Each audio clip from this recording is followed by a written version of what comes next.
Democrat Lyndon LaRouche is seeking the nomination for President of the United States. This is the same Lyndon LaRouche, who many of you know as the innocent man whom President Bush is keeping in a federal prison.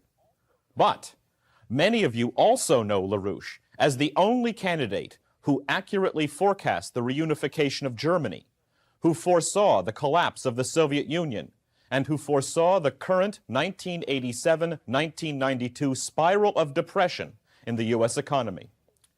Many of you have asked, why is Lyndon LaRouche still in jail when the United States is in such a crisis? On February 12th, a supporter of Mr. LaRouche challenged President Bush during a campaign appearance in Bedford, New Hampshire. The supporter asked the president, "When are you going to release the files on Mr. LaRouche?" Bush responded, "He's in jail right now. Prisoner, yeah, and you're holding him as a political prisoner." The supporter answered, "You're holding him as a political prisoner." And then the supporter showed the president a LaRouche campaign bumper sticker. On seeing the sticker, the president became dumbfounded and kept shaking the supporter's hand until the president's handlers intervened to lead him away.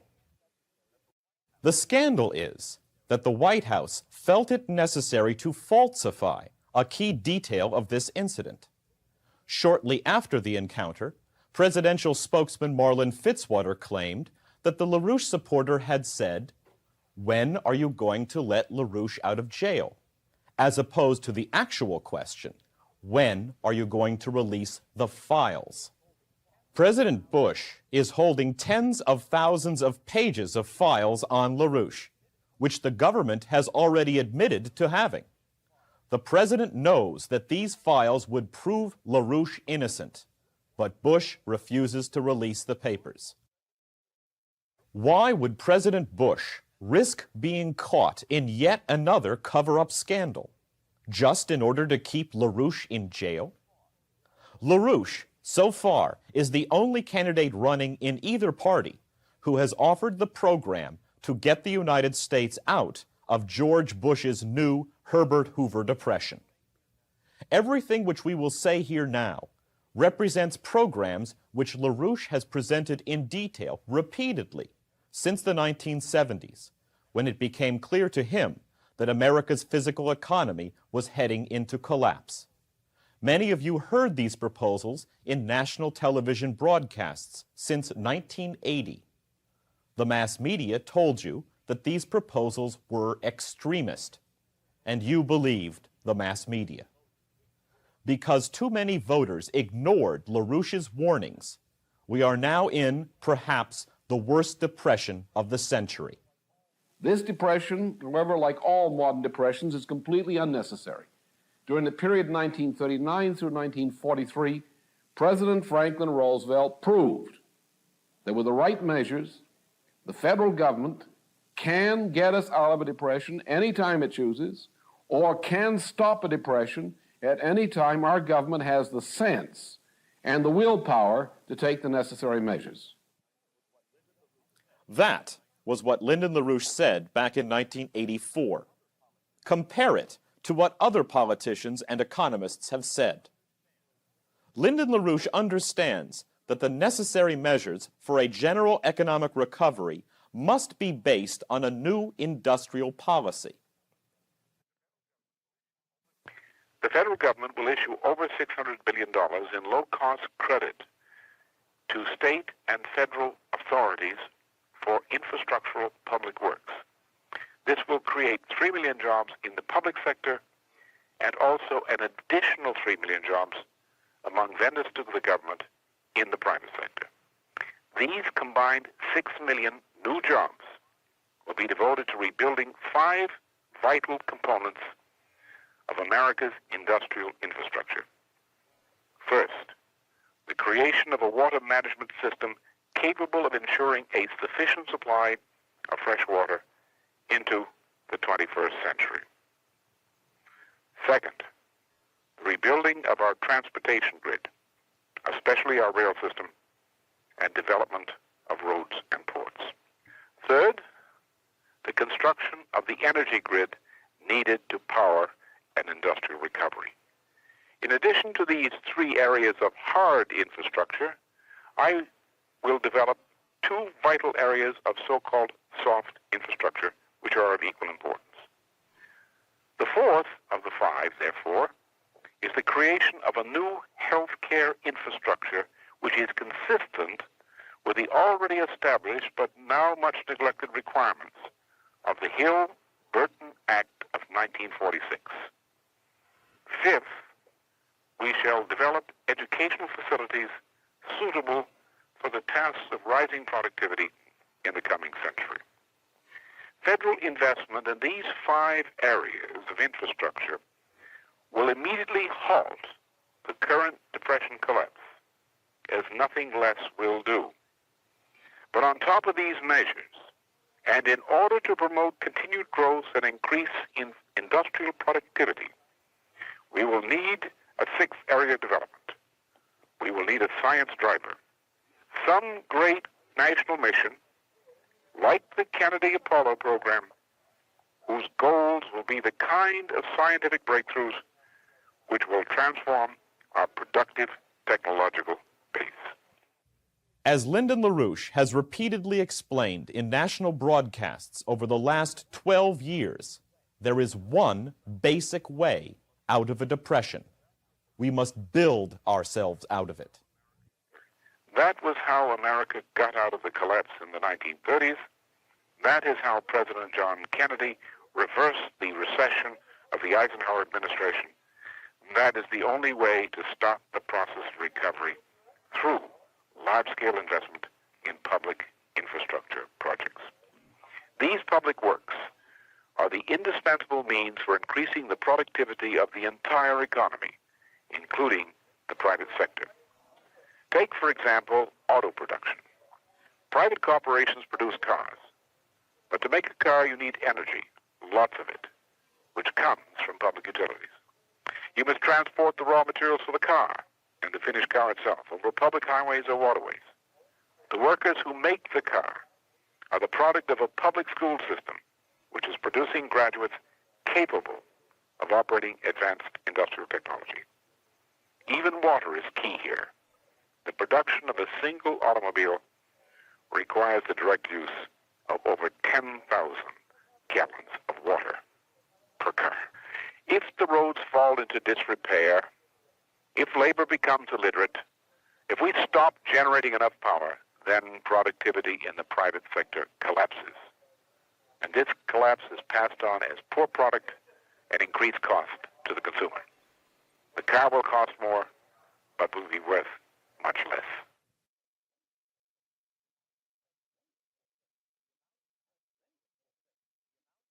Many people think that the amount of fresh water available is determined by nature.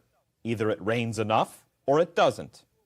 Actually, the pure water that you expect to come out of your tap is based on billions of dollars and decades of work on water management and purification. Our problem is that since the mid-1960s, the United States has abandoned large-scale water improvement projects. This problem was identified by Lyndon LaRouche in 1982. Next to general thermonuclear war, the greatest single environmental danger to the American people over the coming 2 decades is the danger that whole regions of our nation will simply run out of usable freshwater supplies. Today, 1 decade later, LaRouche's predictions are coming true. Some areas along our coasts are experiencing severe crisis, and almost half of the United States has a water deficit. This huge environmental problem is not due to development. It is due to the lack of development. My solution to this crisis is to revive the long-established plans for a North American Water and Power Alliance, known by its initials as NAWAPA. This is an idea originally conceived in the early 1960s. Since the northeast region of North America as a whole, Canada and the United States, receives about 1/4 of all rain and snow hitting this continent, the NAWAPA plan would divert 15% of this flow into a huge natural reservoir, the Rocky Mountain Trench in British Columbia. The water would be channeled into the dry southwest United States and on into northern Mexico. In a second phase, navigable canals will be constructed, linking this system with the Great Lakes, the St. Lawrence Seaway, and the Atlantic and Pacific coasts. This NWAPA project would admittedly cost hundreds of billions of dollars over the 10 to 20 years required to complete the construction. But it will provide an additional 135 billion gallons of water per day for the United States. That is enough water to satisfy the thirst of the biggest industrial recovery in the history of America, and to ensure more than enough supplies of clean water for our grandchildren.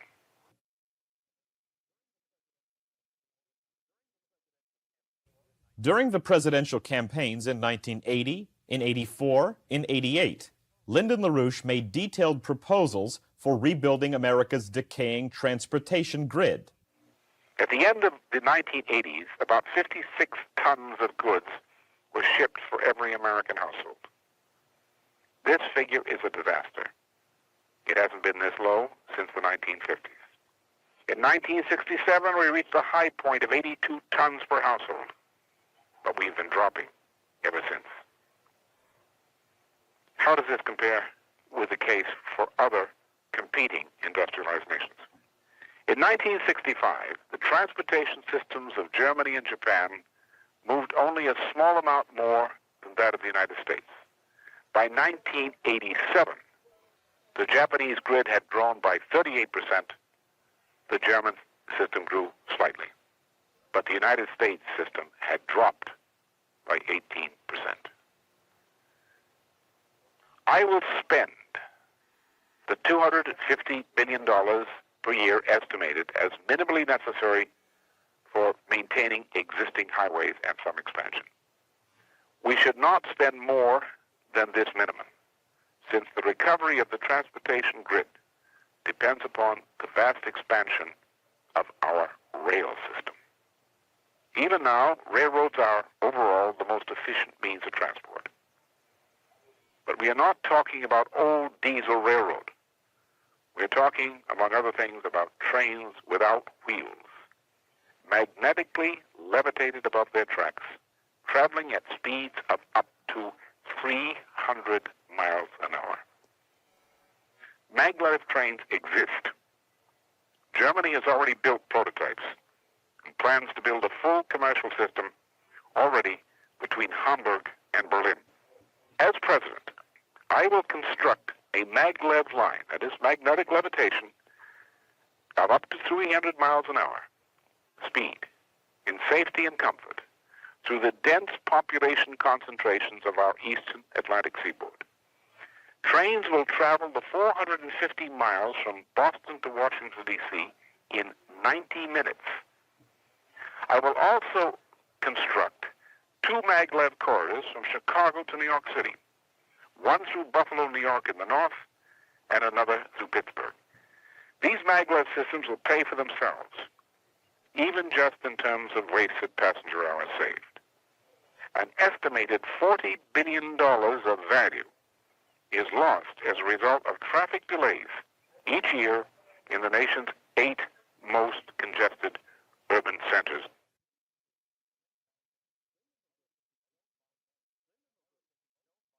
Lyndon LaRouche is known by many as America's most vociferous advocate of nuclear power, both fission and fusion. For 20 years, LaRouche has called for the brute force development of fusion power, and he was the driving force behind the creation of the Fusion Energy Foundation, the nation's leading scientific association in support of fusion power research, until that association was illegally shut down by the federal government in 1986. LaRouche led the way in exposing the unscientific fears of the environmentalists, who ignorantly claimed that all science was suspect.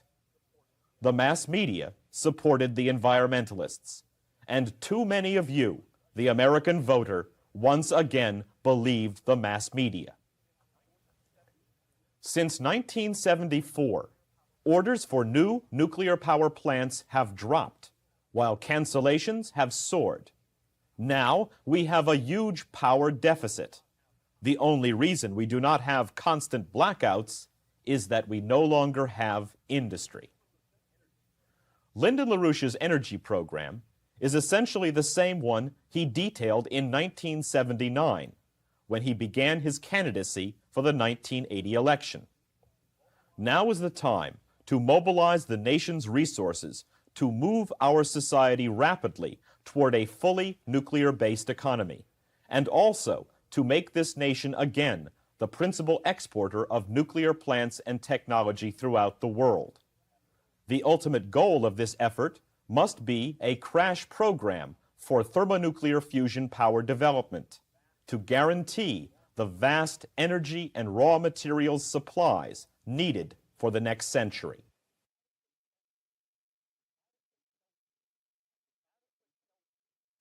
Adequate health care is becoming a major issue in the 1992 campaign.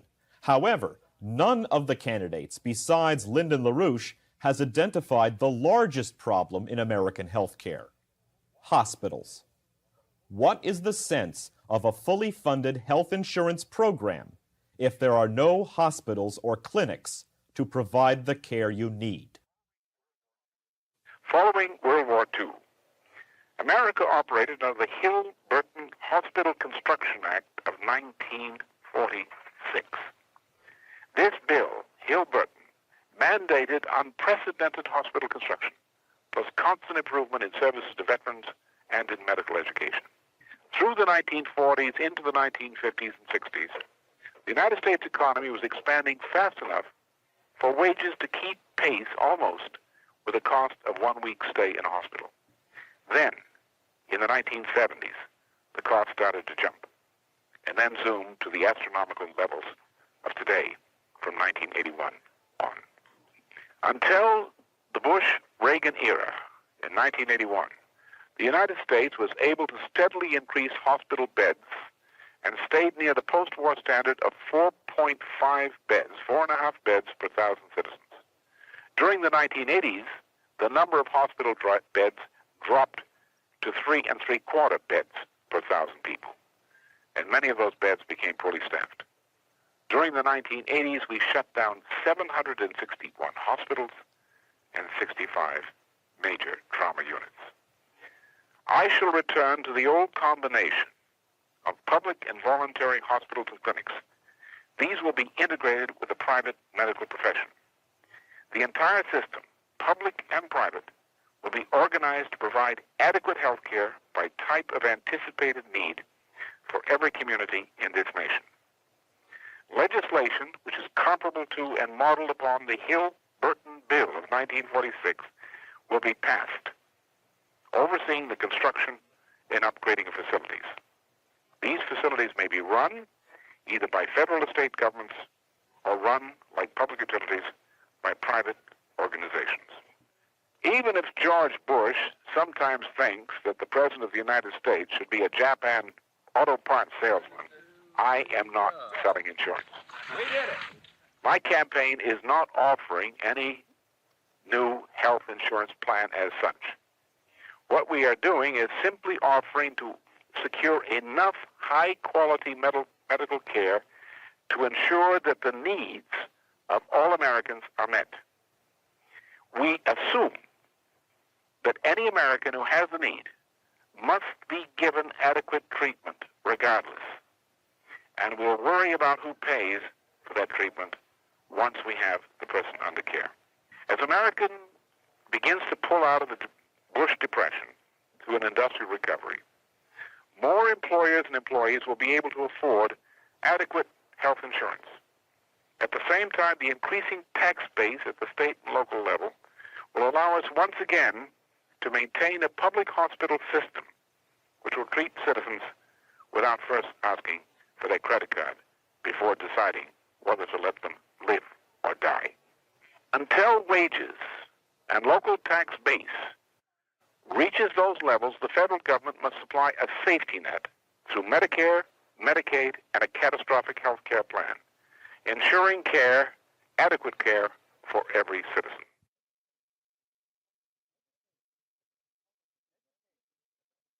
Education, as a component of industrial infrastructure, is every bit as important as water or transportation. Without an educated workforce, no sustained recovery is possible. To understand what educational policy will be under my presidency, it is perhaps enough to say that I despise that dog and pony show training act called rehearsing our children to pass multiple choice questionnaire tests.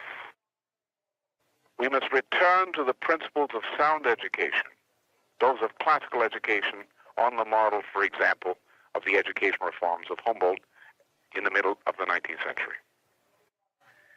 Classical education means creating in the child's mind a general foundation upon which the development of knowledge is based. In this way, the elementary and secondary school education prepares the student, the child and the youth, for any area of specialization which he chooses. This means to include education in languages and an emphasis upon geometry. That means instruction in Euclidean and more advanced synthetic geometry. This education in geometry, which has been lacking increasingly in our schools for the past 20 years, is key to understanding why our scientific and technological competence has been collapsing relative to Japan and to some degree Western Europe. The most important classroom, however, of the 1990s will be the infrastructure projects we have just outlined. We should reinstitute a version of the Civilian Conservation Corps from the 1930s. This must not be a program simply to get millions of unemployed youth off the streets and out digging ditches. This is no election gimmick that I'm talking about. This new youth employment program in that large-scale projects will be a work education experience, including exposure to the most advanced technologies used in the national and state infrastructure projects which I mentioned. In this way, the new version of a CCC will habilitate young people to become full-fledged, independent, self-sufficient citizens of our republic, with the skills, the practical knowledge, and the learning ability needed to meet the tasks of the 21st century.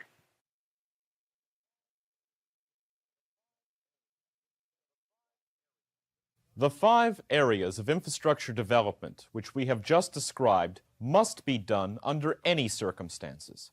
They are long overdue, and without them, there will be no sustained industrial recovery. On the day on which I am inaugurated the President of the United States, in January 1993, I will send a bill to the Congress accompanying my declaration of a national economic emergency and the existence of a world depression. That bill will feature asking the Congress under Article 1 of the United States Constitution to recognize the fact that I have nationalized the Federal Reserve System, converting it into a national bank, and request the Congress to give me the authorization to issue more than $1 trillion in U.S. currency notes from the Treasury to be deposited with the new Federal Reserve System as a national bank, to be loaned at low interest for the purpose of getting the economy moving. Approximately half of this money will go into public works, as I've indicated, and much of the rest will go into private sector vendors working in these 5 areas, that is supplying the state and federal projects, and the rest will go to promote high technology investments, long-term investments in particular, in the private sector. To have a healthy and growing economy, we'll need something more than these things. We will need a science driver, very much like in principle President Kennedy's Apollo program. The most efficient means of increasing industrial productivity is purely and simply applying scientific discovery. This is what we saw in the Kennedy Apollo project. For every dollar we put into it in government funds, we got $10 to $14 back in benefits from the spin-offs in the private sector. This was the last time under Kennedy into the early Johnson years that the United States had a true science driver. It was the last time that the United States, to now, had a healthy economy. It was the combination of President Kennedy's crash aerospace program, together with his intelligent investment tax credit plan, which poured both public credit and private investment into the sectors of the economy to carry us through the 1960s. Today, we need desperately a program which is similar to the Apollo project in principle. The available best such choice of program will be a long-range build-up toward the colonization of Mars. A detailed plan for Mars colonization was presented in my television broadcast during the 1988 campaign. At an international conference held in Virginia during the summer of 1985, I submitted a paper outlining a 40-year project for establishing a permanent colony on Mars. Mars colonization is not pie in the sky. It, or something like it, is necessary for continuing industrial growth. It will give us the means of creating a new industrial base, combining the automobile with the aerospace sector, two industries with compatible engineering. This integrated aerospace auto sector will become the leading section of our revived economy and will lead the way to America once again becoming the world's leading industrial power. The United States is in a depression. In fact, as we are discovering from experience itself, this is becoming the worst economic depression to hit the United States during the 20th century. Only if we admit that fact and use that word is there likely to be any improvement. What I hear from most of the other candidates is totally irrelevant. So far, none of them, in my hearing, have used the word depression in a simple and clear way. They are not addressing the problem because they refuse to admit it exists. What we need is a minimum of 6 to 8 million jobs. We have, for example, an operating deficit of the combined federal and state governments in the year 1992 of somewhere between $500 billion and $750 billion. Unless you create enough employment and related activity, productive activity, to increase the tax revenues of combined federal and state governments without increasing tax rates by between $500 and $750 billion, you really are not going to move anything to get us out of this continuing downward spiraling depression. I've indicated the solution. Nothing less than what I propose will work. Whether we have a recovery or a continuing depression, the choice is now up